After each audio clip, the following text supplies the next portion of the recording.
মাইলস্টোনে একটা বড় নজিরবিহীন দুর্ঘটনা ঘটল। দুর্ঘটনা নাকি পরিকল্পিত সেই তর্কে না হয় গেলাম না।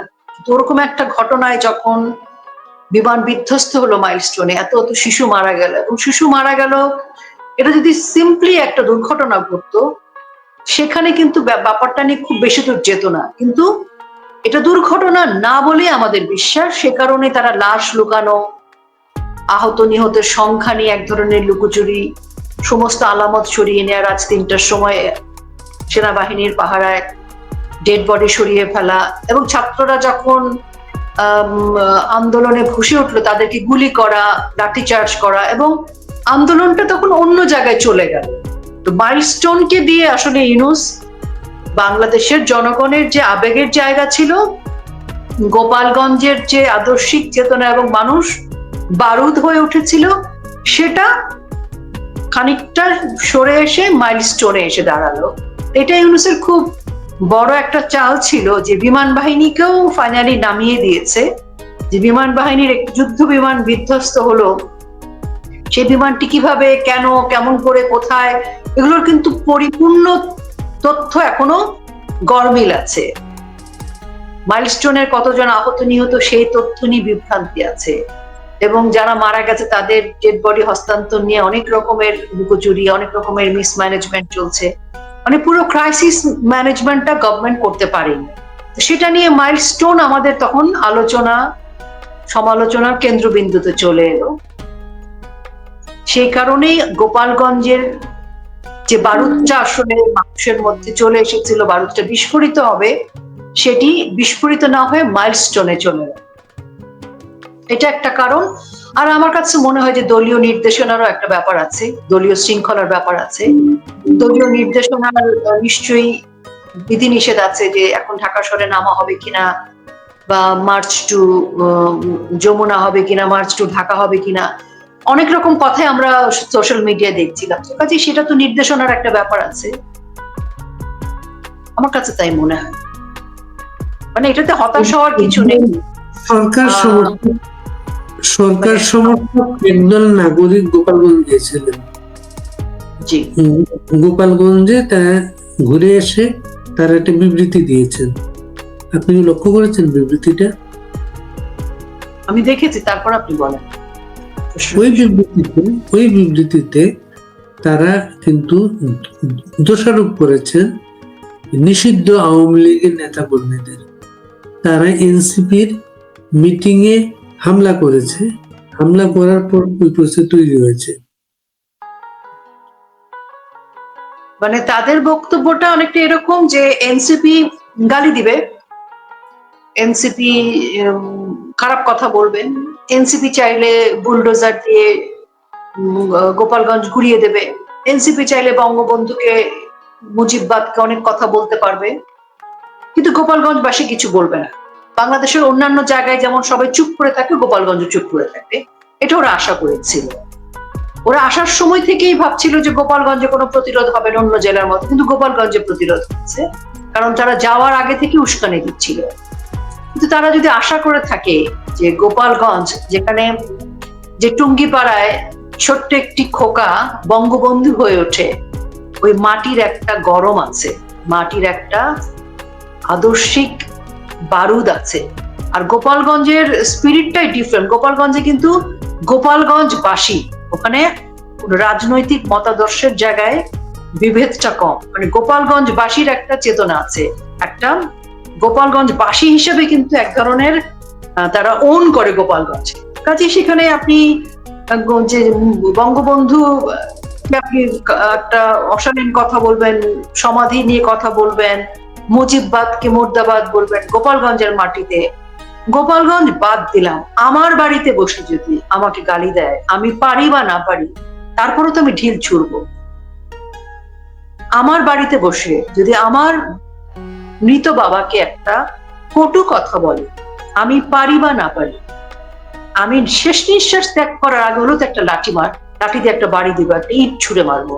তো গোপালগঞ্জবাসীকে, যেখানে মুজিববাদ বলেই কিন্তু বাংলাদেশ স্বাধীন হয়েছে বঙ্গবন্ধুর নামে, সেখানে গিয়ে উস্কানি দিচ্ছে, আর গোপালগঞ্জবাসী একটা ঢিল পাটকেল মারবে না। তো তারা কি মনে করছে? আর যুদ্ধের পরিস্থিতি তৈরি করার জন্য তারাই এত এত পুলিশের গাড়ি, এত র্যাবের গাড়ি, বিজিবির গাড়ি, সেনাবাহিনীর লট বহন নিয়ে গেছে। তারা তো ট্যাঙ্ক নিয়ে গেছে, সাজোয়া ট্যাঙ্ক নিয়ে গেছে কেন? কারণ তারা জানতো তারা উস্কানি দিবে, তারা গ্যাঞ্জাম করবে, তারা স্নাইপার নিয়ে গেছে, তারা জঙ্গি সন্ত্রাসী তাদের সাথে নিয়ে গেছে। কারণ তাদের উদ্দেশ্য ছিল তারা উস্কানিমূলক কথা বলবে, বলে তারা একটা গ্যাঞ্জাম করবে, করে তাদের প্রতিহত করবার জন্য তারা এত অ্যারেঞ্জমেন্ট। যদি আপনি শান্ত শিষ্ট ভাবেই যান, তাহলে এত সাজোয়া জানের দরকারটা কি? এত 13-14টা মানে প্রোটেকশনের গাড়ি দরকারটা কি? দরকার নাই তো।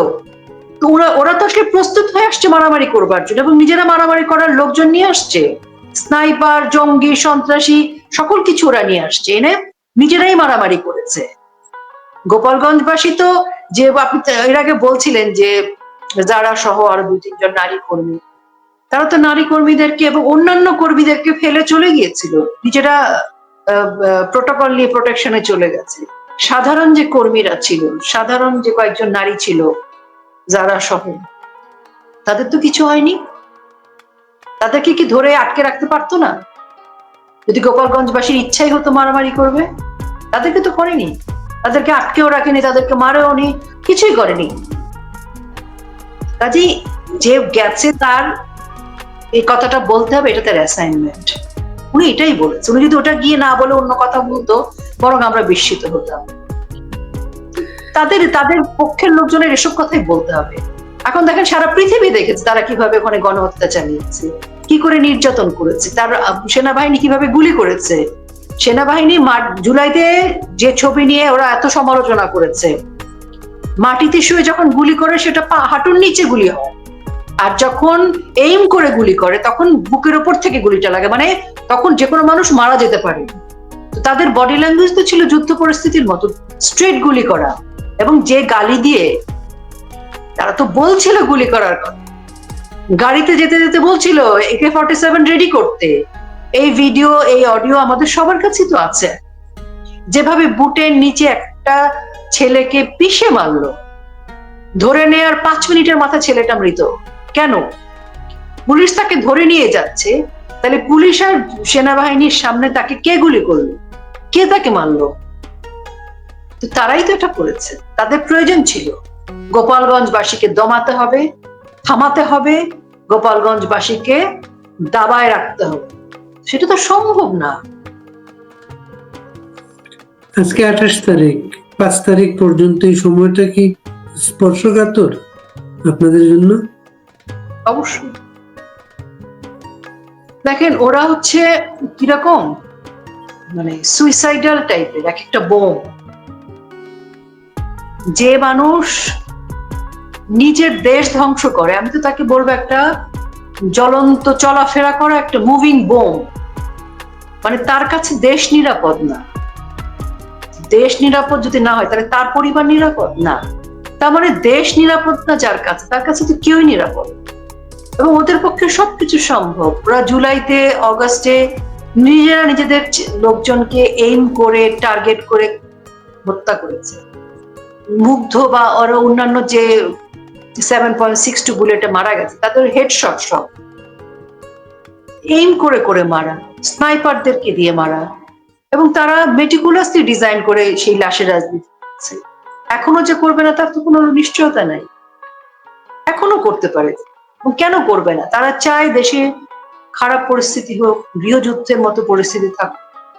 তারা প্রথম দিকে চেষ্টা করেছে সনাতনীদের উপর এক ধরনের সংঘর্ষ তৈরি করা, সনাতনীদের নির্যাতন তৈরি করা, মন্দির ভাঙা, মাজার ভাঙা। এগুলোর লক্ষণ কি ছিল? দেশে দাঙ্গা তৈরি করা, ভারত বিদ্বেষ তৈরি করছিল তারা, 7 সিস্টার দখল করবে, নানান ভাবে। কিন্তু তাদের মধ্যে এক ধরনের উস্কানি ছিল, কোনো না কোনো ভাবে উস্কানি দিচ্ছে। তারা নির্বাচন করবে না, তারা নির্বাচন না করে তাদের এজেন্ডা ফুলফিল করবে, সংস্কারের নামে তারা চিরস্থায়ী বন্দোবস্ত করবে। সেই কারণে তারা যা ইচ্ছে তাই করতে পারে। তাদের মধ্যে তো আপনি 12 মাসে তো এটা স্পষ্ট যে তাদের মধ্যে কোনো মনুষ্যত্ব নাই। বাংলাদেশে 5ই আগস্টের আগে আপনি 5ই আগস্ট না, তার কিছু কয়েকদিন আগে থেকে আমরা দেখেছি পুলিশদেরকে, যে যখন আমরা দেখলাম জুলাইতে পুলিশকে পিটিয়ে পিটিয়ে মারা হচ্ছিল ধাওয়া করে গিয়ে, তখনই আসলে আমরা এক ধরনের মব সন্ত্রাস দেখলাম। এই মব সন্ত্রাস কবে ছিল বাংলাদেশে এভাবে, এরকম নৃশংসভাবে বাড়ি বাড়ি গিয়ে মানে একদম মানে পুরো বাড়ি ধ্বংস করে পিটিয়ে পিটিয়ে মারা, ছেলেদের না পেলে মহিলাদেরকে মারা, মহিলাকে না পেলে বয়স্ক কেউ থাকে তাকে মারা, তাদেরকে না পেলে ছোট শিশুকে মারা, শিশুকে ধরে নিয়ে থানায় দেয়া, এটা তো ছিল না বাংলাদেশে। বাংলাদেশে কি এর আগে পলিটিক্যাল ইয়ে ছিল না, আমাদের শত্রুতা ছিল না? আমাদের সময় তো বিএনপির প্রতিষ্ঠানে কোনোদিন মব সন্ত্রাস যায়নি, বিএনপির কোনো নেতার বাড়িতে তো মব সন্ত্রাস যায়নি, কোনো নেতাকে না পেয়ে তার স্ত্রীকে তো আঘাত করা হয়নি। আজ পর্যন্ত একটা কি আছে যে বিএনপির কোনো নেতাকে পাওয়া যায়নি তার স্ত্রীকে মারা হয়েছে, বা জামাতের কারো ফ্যামিলিকে পাওয়া যায়নি তাদের স্ত্রী সন্তানদেরকে আঘাত করা হয়েছে? তাদের প্রতিষ্ঠান কি আমরা চিনি না? বিএনপির প্রতিষ্ঠান, জামাতের প্রতিষ্ঠান, এগুলো কি আমাদের অজানা? সবই তো রেকর্ডেড, আমরা তো সবই জানি, সবাই সবারটা চিনি। কই কখনো তো কাউকে আঘাত করা হয়নি। তাহলে এই যে তারা যে এটা যে বাংলাদেশে আনলো, এই নতুন এক অদ্ভুত সংস্কৃতি, নজিরবিহীন সংস্কৃতি, যে মব সন্ত্রাস, মব কিলিং, এটা তো আগে ছিল না। তো এখন তাদের পক্ষে সবকিছু সম্ভব। মুখ বন্ধ করবার জন্য, থামানোর জন্য তারা যে কোনো পর্যায়ে যেতে পারে। প্রতিবাদ করার পর রাস্তায় কেউ ফেরত এসছে, আপনি এরকম নজির আছে?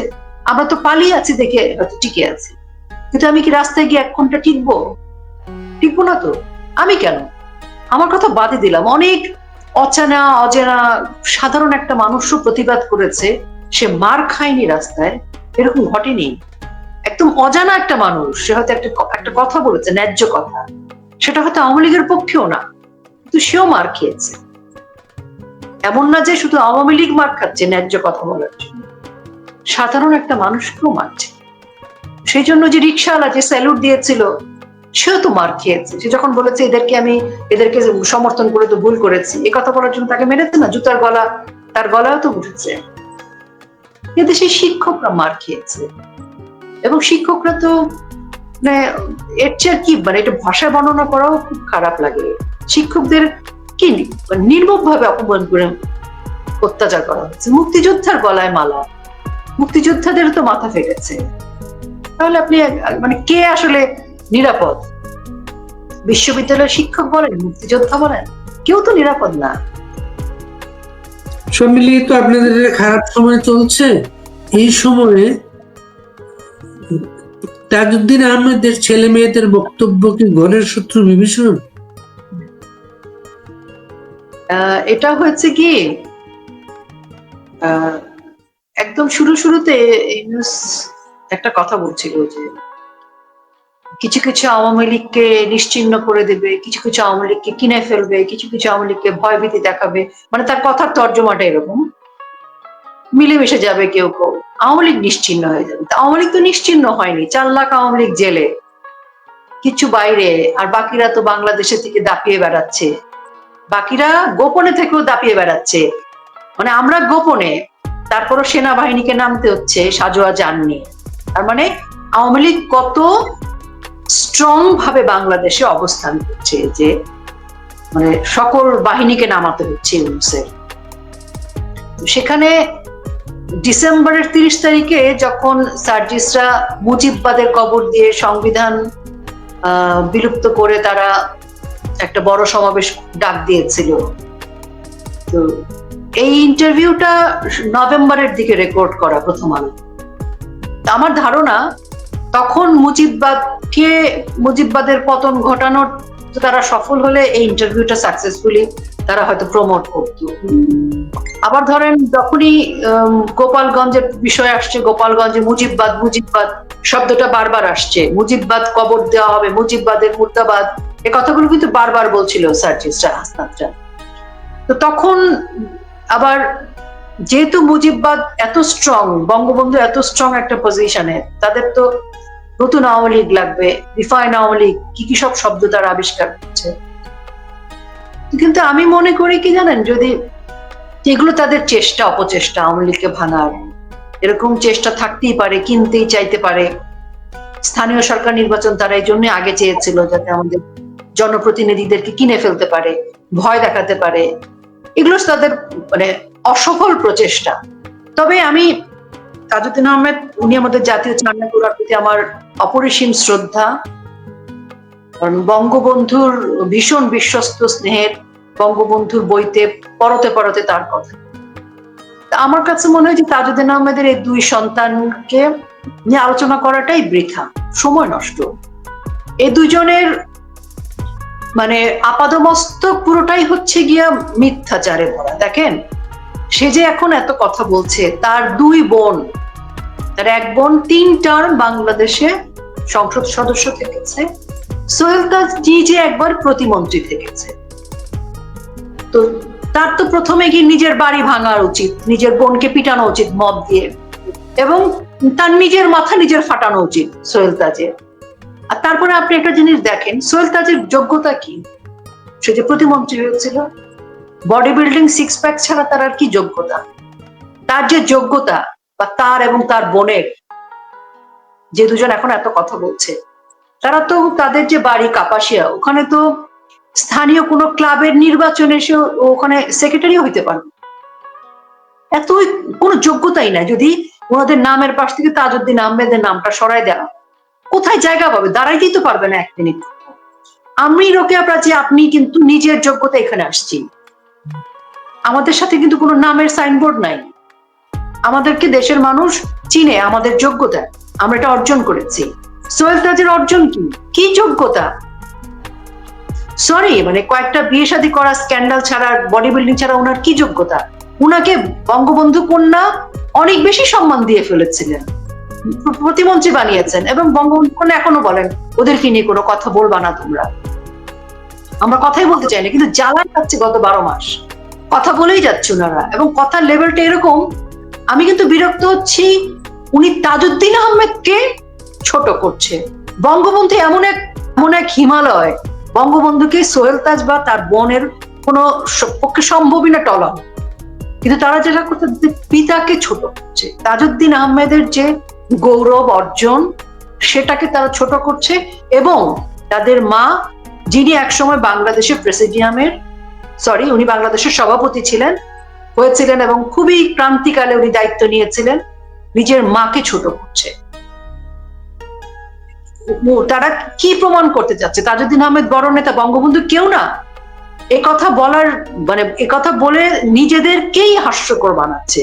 এবং আমার মনে হয় যে দুজনকে বর্জন করা উচিত, সোশ্যাল মিডিয়া থেকে শুরু করে সব জায়গায়। যে কিছু মানুষ থাকে না সাইকো, তাদেরকে বর্জন করা উচিত আমাদের, এখন সময় এসে গেছে। আর রিফাইন আওয়ামী লীগ তো অনেক পরের কথা। আওয়ামী লীগের তো একটা মানে কাপাসিয়ার যে ইউনিয়নে বাস করে, তারা সেই ইউনিয়নের একটা তৃণমূলের মানে কর্মীর যোগ্যতাও তো দুজনের নেই। রিফাইন আওয়ামী লীগ তো অনেক পরের কথা, আওয়ামী লীগের দায়িত্ব নিয়ে অনেক পরের কথা, মানে ওই ইউনিয়নের একটা কর্মীর যোগ্যতাও তো তার নাই। আপনি আমাকে বলেন এই যাবৎ পর্যন্ত তার ভালো 5টা কাজ বলেন, ইউনুসের মতো 12 মাসে তো 5টা কাজ পাওয়া যাবে। সোহেল তাজেরও কোনো ভালো কাজ নাই, কোনো রেকর্ড নাই, উল্টাপাল্টা কাণ্ড করা ছাড়া কোনো রেকর্ড নাই। আমরা বাংলাদেশ আওয়ামী লীগের লোকজন, নেত্রী যখন বলেন তাকে কিছু বলবে না, আমরা চুপ করে থাকি, আমাদের মুখ বন্ধ হয়ে যায়। তা না হলে মানে এটা এক ধরনের মানে ডিস্টার্ব নয়েজ। আরেকজন নেতার বিষয়ে আমি একটু আপনার মতামত জানতে চাই, অ্যাডভোকেট ফজলুর রহমান। বঙ্গবন্ধুর কথা, মুক্তিযুদ্ধের কথা জোরের সাথে বলেন, আবার সাথে সাথে এটাও বলেন আগামী 10 বছরেও আওয়ামী লীগ ফেরত আসতে পারবে না। আবার সর্বশেষ একটা ভিডিওতে আমি দেখলাম উনি বলছেন বাঙালি জাতীয়তাবাদের একটা সংগঠন দরকার। উনি আবার আওয়ামী লীগ ফিরবে এটা ভাবেন না। বাঙালি জাতীয়তাবাদের সংগঠন আওয়ামী লীগের বাইরে আর কি হতে পারে? আমি ওনাকে খুবই শ্রদ্ধা করি। প্রথমত উনি একজন বীর মুক্তিযোদ্ধা, এবং উনি একসময় বাংলাদেশ আওয়ামী লীগের রাজনীতি করতেন। আমি ওনার শো দেখি। দেখেন, উনি মুক্তিযুদ্ধের সপক্ষে উনি যেভাবে বলেন, যে উনি যা বলেন এরকম দুঃসময় সাহস করে খুব কম মানুষে বলতে পেরেছেন। আবার একজন রাজনীতিবিদ হিসেবে উনি যদি মনে করেন, ওটা ওনার রাজনৈতিক বিবেচনা, উনি যদি মনে করেন যে বাংলাদেশ আওয়ামী লীগ আসবে না, সেটা কিন্তু উনি বলতেই পারেন। এটা ওনার রাজনৈতিক বিবেচনার জায়গা, যে উনি মনে করছেন, ওনার রাজনৈতিক অভিজ্ঞতা বা প্রাজ্ঞতা মনে করছে যে বাংলাদেশের এই সিচুয়েশনে বাংলাদেশ আওয়ামী লীগ ফিরতে পারে। সেটা ওনার বিবেচনা, আমি এটা নিয়ে কিছু বলতে চাই না। কিন্তু আমি ওনাকে শ্রদ্ধা জানাই যে উনি বঙ্গবন্ধু সম্পর্কে যেরকম স্পষ্ট করে জোরালো কণ্ঠে তিনি বলেছেন, আমি ওনাকে শ্রদ্ধা জানাই, স্যালুট জানাই, কৃতজ্ঞতা জানাই। কারণ উনি একদম প্রথম দিন থেকে ধানমন্ডি ৩২, জয় বাংলা এবং মুক্তিযোদ্ধাদের সনদ বাতিল হওয়া থেকে শুরু করে বুলডোজার দেয়া ধানমন্ডি ৩২-এ প্রত্যেকটা ক্ষেত্রে উনি ভীষণ বলিষ্ঠ ভূমিকা রেখেছেন, উনি কথা বলেছেন।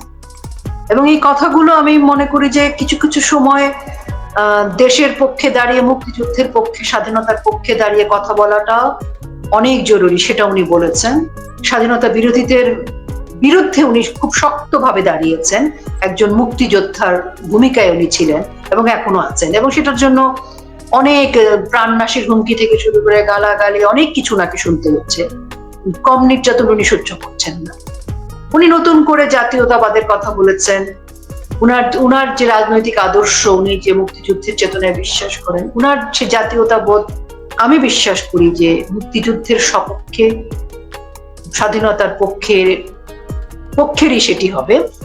এবং মুক্তিযুদ্ধকে, স্বাধীনতাকে, বাঙালি জাতীয়তাবোধকে যারা ধারণ করতে পারে, অসাম্প্রদায়িক চেতনা, ধর্মনিরপেক্ষতা, সমাজতন্ত্র, গণতন্ত্র, বঙ্গবন্ধুর সেই স্বপ্নের বাংলাদেশ, তিনি এরকমই তো বিশ্বাস করার কথা। উনি মানে এবং উনি ওটা যে বিশ্বাস থেকে যেহেতু বলেছেন, তো এই বোধ, আদর্শ যে রাজনৈতিক দল ধারণ করতে পারবে, সেই রাজনৈতিক দলকে তিনি বাংলাদেশে দেখতে চান। উনার এই শুভকামনার সাথে আমার তো মানে কোনো বিরোধ নেই। আমি বাংলাদেশ আওয়ামী লীগের একজন হিসেবে একরকম ভাবছি, কিন্তু যদি একজন সাধারণ মানুষ জায়গা থেকে আমি চিন্তা করি, একজন সাধারণ মানুষ যদি এভাবেও দেখে, আমি সেটাকেও সাধুবাদ জানাই। কারণ স্বাধীনতা বিরোধী, মুক্তিযুদ্ধের চেতনার বিরোধী যারা সাম্প্রদায়িক উগ্র শক্তি, তাদের বিরুদ্ধে যারা থাকবে, আমি তাদেরকে স্যালুট জানাই।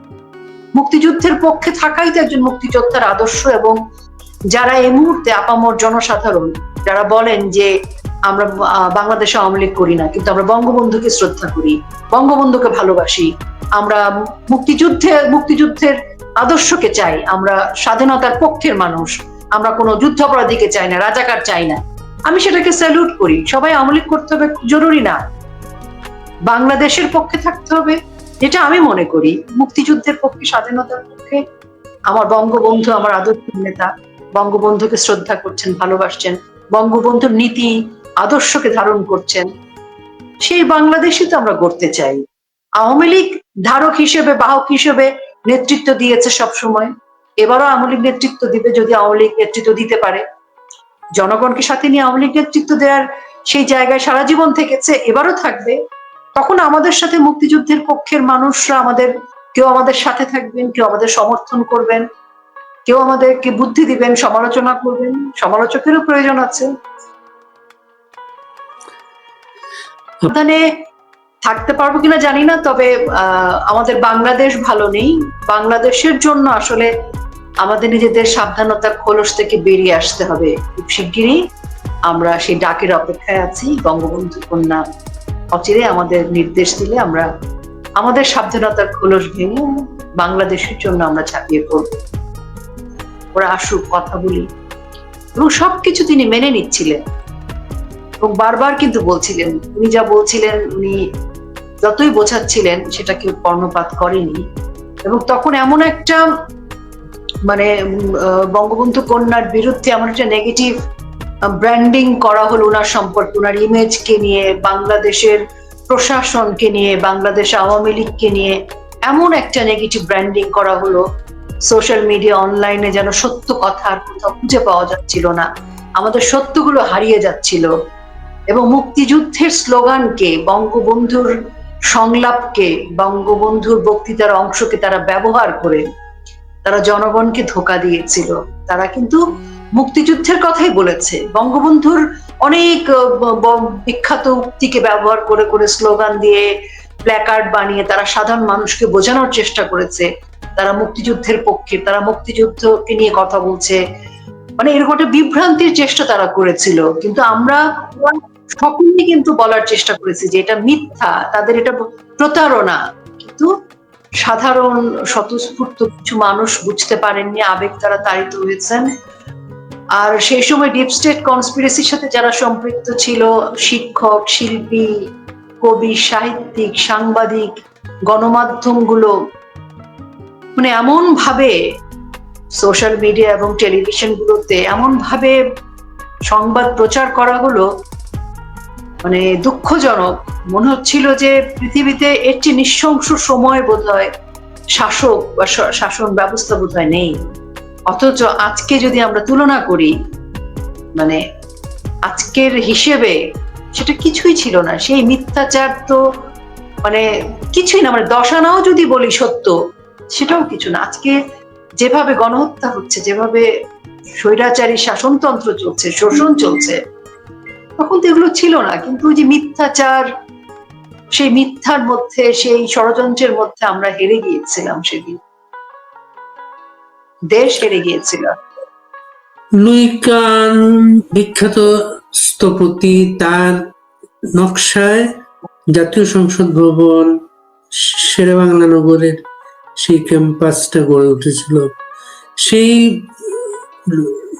স্থাপনায় লুই কানের নকশায় কোথাও কোনো কবর থাকবে সেটা ছিল না। সংসদ ভবন এলাকায় প্রথম রাজাকারদের কবর হলো খানে সবুর, মশিউর রহমান জাদু মিয়া, এই কবরগুলো প্রথম আসলো, আর জিয়ার কবর আসলো। গণভবন ছিল প্রধানমন্ত্রীর সরকারি বাসভবন। বঙ্গবন্ধু সেই বাড়িতে থাকতেন না, সেখানে অফিস করতেন, আর শেখ হাসিনা সেই বাড়িতে থাকতেন। সেই বাড়িটাকে এরা আজকে জাদুঘর বানাচ্ছে। কিভাবে দেখেন? দেখেন, জাদুঘর, জাদুঘর কিসের জাদুঘর? নৃশংসতার, চক্রান্তের, নির্মমতার, গণহত্যার, ডিপ স্টেট ষড়যন্ত্রের? যদি তাই হয়ে থাকে তাহলে গণভবন কেন? গণভবন তো এই সকল চক্রান্তের জায়গা না। এখন তারা যে আসলে চক্রান্তকারী, ষড়যন্ত্রকারী, তারা যে সবকিছু মুছে দিতে চায়, তার প্রমাণই হচ্ছে গণভবন। কারণ গণভবন কিন্তু শুধুমাত্র বঙ্গবন্ধু কন্যা শেখ হাসিনার বাসভবন ছিল তা না। গণভবনে বহু মানুষ আশা ভরসা নিয়ে গিয়েছিল, গণভবনে বহু মানুষ তার সেবা নেওয়ার জন্য গিয়েছিল, কেউ ফেরত আসেনি খালি হাতে। তো গণভবন কিন্তু একটা আশা ভরসার জায়গা হিসেবেও কিন্তু প্রতীক হয়েছিল। সেখানে যায়নি মেহমান হিসেবে কে যায়নি, ওই লিস্ট করাই তো মুশকিল হবে। আজকের চক্রান্তকারীদের অনেকেই তো সেখানে গিয়েছে। তো তাদের তো ভয়, গণভবন দাঁড়িয়ে থাকা মানে একটা মানবতার সেবার, মানুষের সাথে মানুষের সম্পর্কের, একজন প্রধানমন্ত্রী কি করে সাধারণ মানুষের সাথে মিশে যেতে পারেন, সেই প্রতীক হয়েছিল। তার সাধারণ জীবনযাপনের একটা মানে অসাধারণ দলিল হয়েছিল। সেখানে তাদের ভয় সবকিছু ভেঙে চুরমার করে দিতে হবে, কোনো নিশানা থাকবে না। ওই যে রিসেট বাটন মুছে দেয়া, সেই চক্রান্তের জায়গা থেকেই গণভবনকে তারা মিশিয়ে দিতে চায়। পারলে গণভবনও বুলডোজার তারা চালাতো, কিন্তু আমার ধারণা ওই মুহূর্তে বুলডোজার অ্যারেঞ্জ করতে পারেনি। আর জাদুঘর করতে চায় হচ্ছে, এটা হচ্ছে জাতিকে একটা ভয় দেখানো, যে দেখো আমরা কি করতে পারি, তামসা করতে পারি, আমরা অপমান করতে পারি। অপমান তো তারা গণভবনে গিয়ে করেছে, ওই অপমানই তো বিশ্ববাসী লজ্জিত হয়ে দেখেছে। এখন এটাকে জাদুঘর বানাতে চায়। যারা এর সাথে সম্পৃক্ত, তাদের ব্যক্তি জীবন কি, তারা এই 11 মাসে দেশের জন্য কি করেছে, তাদেরকে দেশ শাসন করতে এসে তাদের দেশের মানুষের প্রয়োজনে কাজ করা, নাকি হিংসাত্মক কাজ করা? তো তারা তো আসলে দেশ শাসন করতে, দেশের মানুষের সেবা করতে আসেনি, তারা তো প্রতিহিংসা চরিতার্থ করতে এসছে। আর কিছু মানুষের কাছে তাদের এজেন্ডা বাস্তবায়ন করবার জন্য তাদেরকে ওই চেয়ারে বসানো হয়েছে। জাতি তারা সফল হতে পারবে না, এটা আমার মনে হয়। আর জাতি এটার জন্য ক্ষমা করবে না তাদেরকে। গণভবনের দেয়ালে দেয়ালে অশ্লীল অশালীন ভাষা লেখাটা কোনো বড় ক্রেডিট না, এটা কোনো বড় যোগ্যতা না।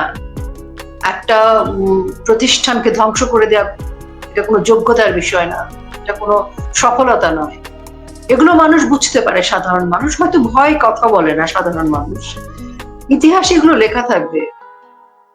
আমাদের জন্য এটা খুব বুকের মধ্যে লাগে, কষ্ট হয়, কিন্তু আমরা ওই যে ধানমন্ডি 32 গুড়িয়ে দেওয়া দেখে ফেলেছি। তো এখন আমাদের কষ্টগুলো আর কষ্ট নেই, কষ্টগুলো শোক এখন শক্তিতে রূপান্তরিত হয়ে গেছে।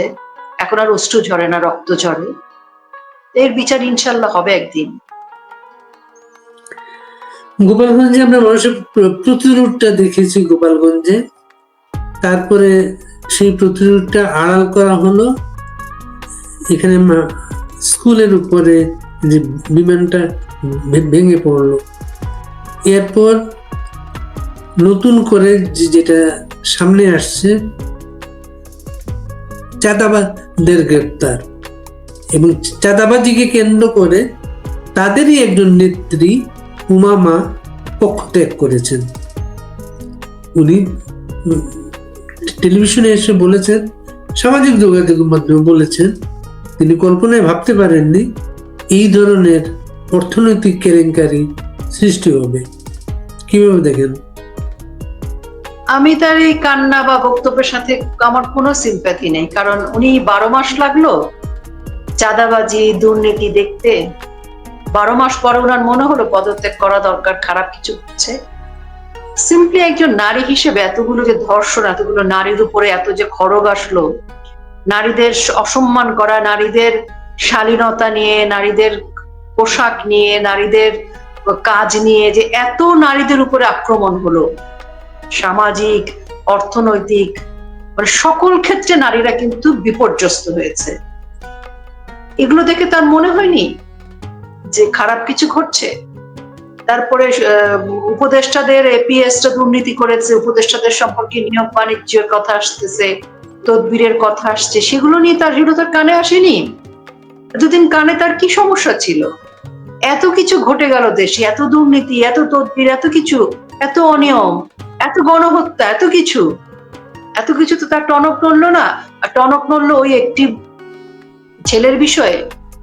সে ছেলে তো সুপার ফেমাস একটি ছেলে, যার সকলের সাথে ভালো সম্পর্ক, বিরাট নেতা, সংসদ ভবনেও বসে সিগারেট খাচ্ছিল, বিরাট মাপের নেতা, সে সব জায়গায় তার এক্সেস। তো সেটা দেখে তার মনে হচ্ছে কি কষ্টে যে 12 মাসে সে নিজে কিছু পায়নি, এটা মনে হচ্ছে। যদি তার বিবেক থাকতো তাহলে প্রথম মাসেই যখন 3500 পুলিশকে জবাই করে পিটিয়ে কুপিয়ে পুড়িয়ে হত্যা করেছে তখনই পদত্যাগ। যখন দিনের মধ্যে একদিনে প্রায় 20টা 22টা ধর্ষণ হয়েছে তখনই পদত্যাগ। গড়ে দিনে 11টা খুন হচ্ছে গড়ে, জানুয়ারি থেকে জুন পর্যন্ত, তখনই সে পদত্যাগ। এনসিপির ছেলেরা যখন বড় বড় গাড়িতে চড়ছে, তাদের তদবির বাণিজ্যের ফলে তাদের ব্যাংক ভারী হচ্ছে, এগুলোতে তার টনক নড়েনি। ওই একটা ছেলেকে দিয়ে তার টনক নড়লো। কাজে তার এই কান্নাকাটিতে আমার কোনো, এগুলো আমার কাছে আইবাস মনে হয়, এবং আমার কাছে মনে হয় সে বুঝতে পেরেছে তাদের সাথে কেউ নেই। ময়মনসিংহে আজকে তাদের জনসময় 4 পায়ের দর্শক সহ খুব বেশি দর্শক হয়নি, কেউ আসেনি তাদের জনসভায়। সে বুঝে গেছে কেউ নেই তাদের সাথে। এখন সে পালাতে চায়, মানে পদত্যাগ করে বাঁচতে চায়। আমাদের কোনো সমস্যা নেই, আমরা তাদের মতো হিংস্র না, আমরা আইন নিজের হাতে তুলে নিব না, আমরা তাদের মতো মব বাহিনী ছেড়ে দিব না। আইনের আওতায় আইন আছে, আদালত আছে, থানা পুলিশ আছে, সেই মাধ্যমে দেশের সংবিধান আছে, সেই অনুযায়ী প্রত্যেকের বিচার হবে। আমরা তাদের মতো নিষ্ঠুর নৃশংস মব সন্ত্রাসী জঙ্গি হব না। কাজেই এরকম আইওয়াস পদত্যাগকে আমি কোনোভাবেই, এর সাথে আমার কোনো সহমর্মিতা নেই। আমার খুব ভালো লাগতো যদি মানে এনসিপির মেয়েদের যখন অসম্মান হয়েছে তখন কথা বলতো, বলেনি তারা, বরং মেয়েদের পোশাক কি হবে সেটা নিয়েও কথা বলেছে। তো কাজে আমার এদের এটা পুরোটাই মনে হয় যে আরেক প্রতারণা।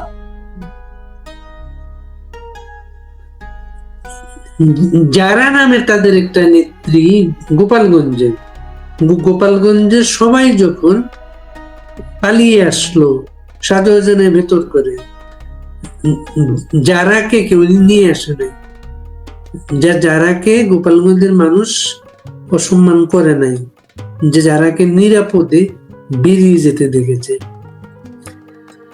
গোপালগঞ্জ আসলেই কিন্তু সিম্বলিক হয়ে উঠছে আমাদের নানাভাবে।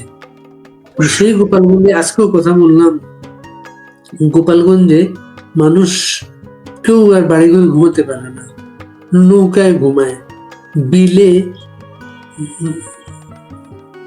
প্লাস্টিকের ছাউনি তো তৈরি করে মশারি টাঙিয়ে ঘুমায়। গোপালগঞ্জের মানুষের আর একটা আক্ষেপ, তাদের পাশে সারা বাংলাদেশকে তারা দেখছে না। তাদের আশা ছিল তাদের মতো করে বাংলাদেশও ফুঁসে উঠবে, প্রতিরোধ গড়ে তুলবে। কেন পারছে না বাংলাদেশ? গোপালগঞ্জের অবস্থাটা 1971 সালের চাইতো মানবতার অবস্থায় চলে যাচ্ছে, এবং এটা কোনো সীমার মধ্যে নেই আর। মানে ওখানে যারা আছেন সীমাহীন দুর্ভোগের, সীমাহীন নির্যাতনের শিকার তারা। এক অর্থে তারা ঠিক গোপালগঞ্জের যে চেতনা সেটা সারা বাংলাদেশে ছড়িয়েছে, এবং একটা সময় পর্যন্ত কিন্তু প্রতিরোধও করেছে।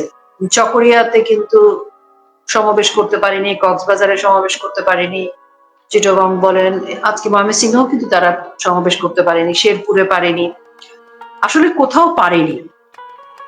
তবে আফসোসের জায়গাটাকে আমি মনে করি যে অনেকখানি ঠিক হচ্ছে যে সেখানে অনেক সাপোর্টের দরকার ছিল।